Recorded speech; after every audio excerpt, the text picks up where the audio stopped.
Hello everyone, hope you're doing well. I thought today we would have a look at the devlogs which came out over the last few days and also a little update that Gaijin also did. The dev server should be over now and I decided to take a little bit of a break yesterday. It's been a pretty long few weeks covering everything and watch the England game. It was pretty fun, enjoyed it. It was nice to be around a crowd of people and now we're back looking at some War Thunder stuff. So today we have two devlogs and also we have a changelog.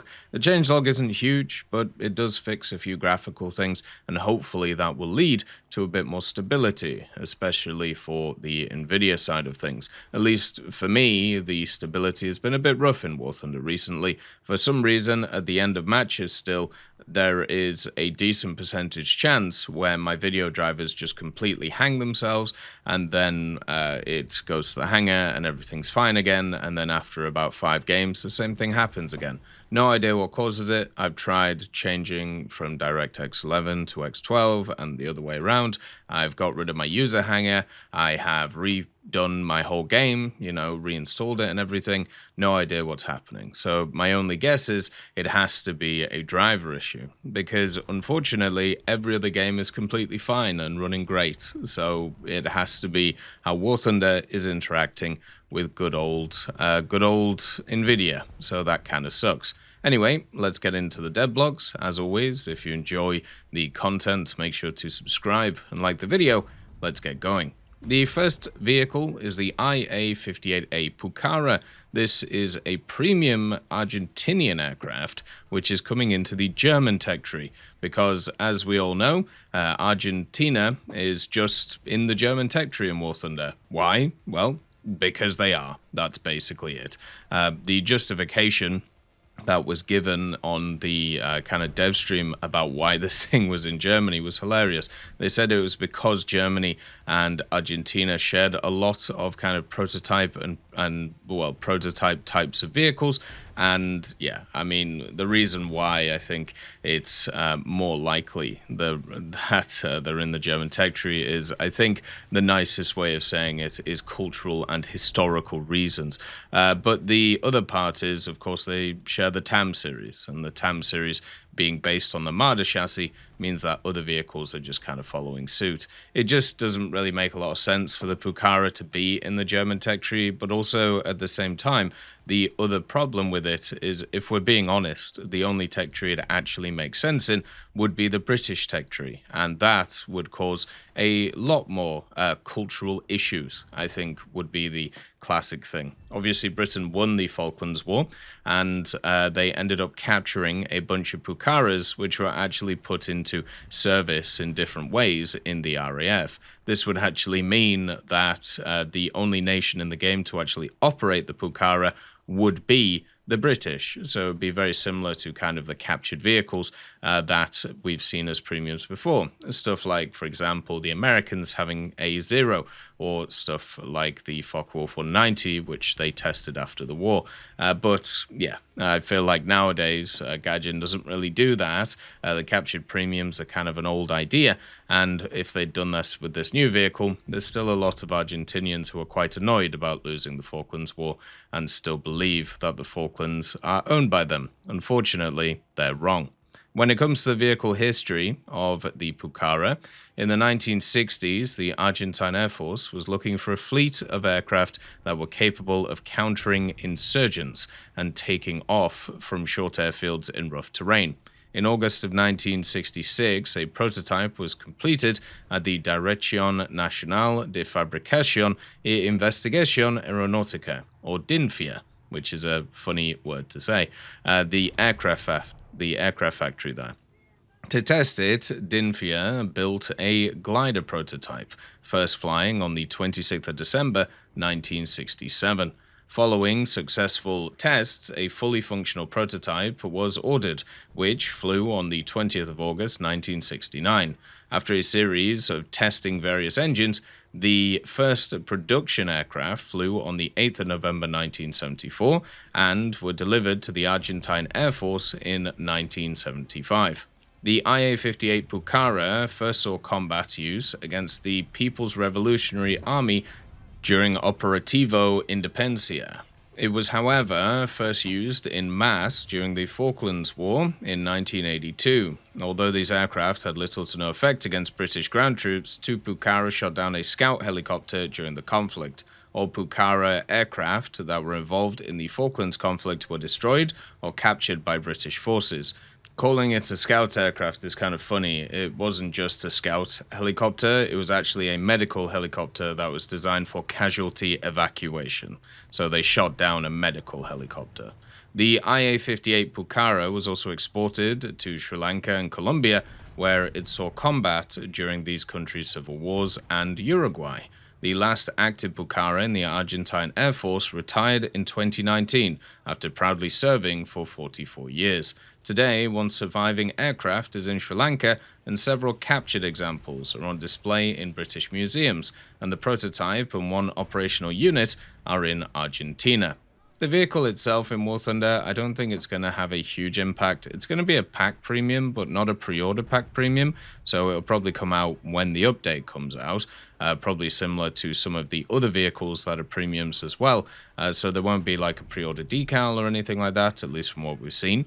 It has some good offensive armaments in terms of weapons. It does have some 20mm and 7.62s, which is nice, and then it also has some rockets and bombs, but it doesn't really have any CCIPs or anything similar, so it's just going to be a turboprop vehicle, a strike aircraft, at kind of the mid-tiers, even in the World War II BRs.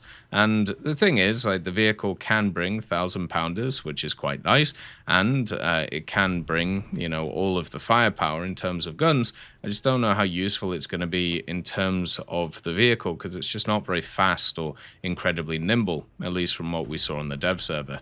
It only goes about 500 kilometers an hour, and also, as I said, it just wasn't really throwing itself about. The BR that it was at, 4.3, also there are some pretty decent fighter aircraft that also now carry a bunch of bombs, and in this next update, Gaijin's actually adding a lot of bombs and rockets and stuff like that to pre-existing vehicles that are already in the tech trees. So unless you have a deep connection with the Pucara, I don't really know why you pick it up, because there are so many better options, even in the German tech tree.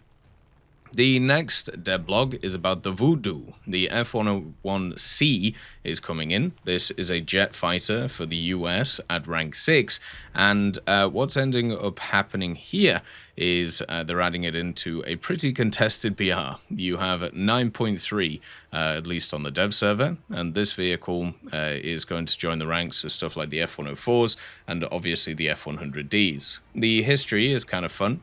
The F-101 Voodoo fighter was developed by McDonnell in response to the US Strategic Air Command's urgent need for a long-range escort fighter to protect B-36 and B-52 intercontinental bombers. In 1951, McDonnell's design won the competition, and the first F-101A flew in 1954. With the end of the Korean War, Tactical Air Command saw it as a promising fighter bomber with nuclear strike capability, but the design was unsuitable for low-altitude tactical operations due to G-force limitations. To address this issue, the F-101C was developed with a strengthened structure, allowing maneuvers at up to 7.33 Gs. It was identical in appearance and armament to its predecessor, but it was slightly heavy. The first F-101C took to the air on the 21st of August 1957. A total of 47 of these aircraft were actually built. The F-101C is also kind of funny because they put a developer comment in there, and I'll just read it to you verbatim and then we'll kind of talk about it. It says, in the American Interceptor line, there has been a noticeable gap in battle rating between the early F-80C-10 to the more advanced F-104A Starfighter for some time now. These aircraft function very differently, their speed and rate of climb significantly differ, and the F-104A has air-to-air missiles and a radar, making it a completely different aircraft compared to the F-80C-10 in terms of battle rating and play style. This makes the F-101C Voodoo to a perfect aircraft to fill the gap between these two planes, acting as a strong jet for beginners to start learning the ropes of faster aircraft and more advanced equipment. The Voodoo is set to be a strong competitor to the early MiG-21 variants, the entire MiG-19 series, and other popular aircraft seen at rank 6. I mean, that would be the case if it wasn't at 9.3. at least, in the tech tree, where you already have a bunch of other 9.3s, at least for America.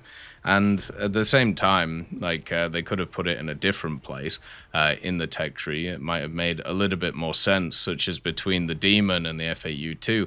But for some reason, they have this whole issue with the thematics of the tech trees and what they believe each of the lines actually represents. But a lot of the time when it comes to the lines, they're a bit all over the place. And that, at least to me, is more based on the actual general grind of it. Now, America kind of has a nice area for it because it has so many aircraft. They can actually have these kind of definitive lines and what they actually mean. But in terms of, stuff like the F-86 F2 or the F-100D, I think it would be fair to class those guys as also interceptors if you're going to class something like an F-80C as an interceptor too, and of course the F-104s. Now, the problem with the Voodoo being something to kind of learn how to play this area, well, it's the same BR as the F-104A. And so that just means you're just playing at the same BR with a different playstyle. And maybe Gaijin believe that that's a playstyle that you should learn before playing the playstyle of the F-104, which would be fair, I suppose. But the other thing is, you're supposed to research multiple lines at the same time. So the idea that you are kind of hamstringing yourself by only playing down one line of the tech tree, I don't even think you're able to do that in terms of War Thunder anymore, because of the whole having to unlock so many vehicles in a ranked system. So you'd need X amount of rank 5 vehicles in order to get to the rank 6 area. But it would make a bit more sense if it was a different BR, but it's the same BR as the F-104, so it's not really going to make too much of a difference. For me personally, it's a lovely aircraft to see. It's one of those which, will be quick and also has access to the 20 millimeters, which will be really nice, and generally should be another nice vehicle between 9.0 and 10.0 for America. That 9.0 to 10.0 bracket has always been a little bit weird because of how dominant certain jets are inside of it and how you have to be careful, like when facing them. And the issue the Voodoo is going to have is the same one all of these ones do with this BR. If you get up-tiered, you get into missile territory that you can't do anything against, such as the MiG-21 SMT firing, 4R60s, or even some of the strike aircraft that they've added with crazy missiles too. But around your BR, the 9.7 to 8.7 range, it should actually function really well. The only vehicles you have to watch out for is Harriers coming from space with their AIM-9Gs. But apart from that, the vehicle will be nice, and I think will function very, very well in the game. I'm very glad that they've made it a standard tech tree vehicle. Maybe in the future, we'll see some premium ones, who knows, at the end of the day, what will end up happening. Then we have a changelog. Update 2.55.1.165. So this changelog, just some graphics fixes really. First of all, you have fixed an issue where enabling ray reconstruction in the ray tracing settings did not actually activate the feature. I mean, fair enough. There was also a bug where enabling Nvidia Reflex would not disable VSync, resulting in an FPS cap, and that's also been fixed. So they're really trying to figure out all the little bugs which are happening with all of the different stuff in War Thunder, and I'm happy about that because it's just been an absolute pain over the last period of time. But we'll see how they'll get there. Slowly but surely, they seem to be sorting it out. As always, let me know what you think. Look after yourselves. Peace be with you. I'll see you next time.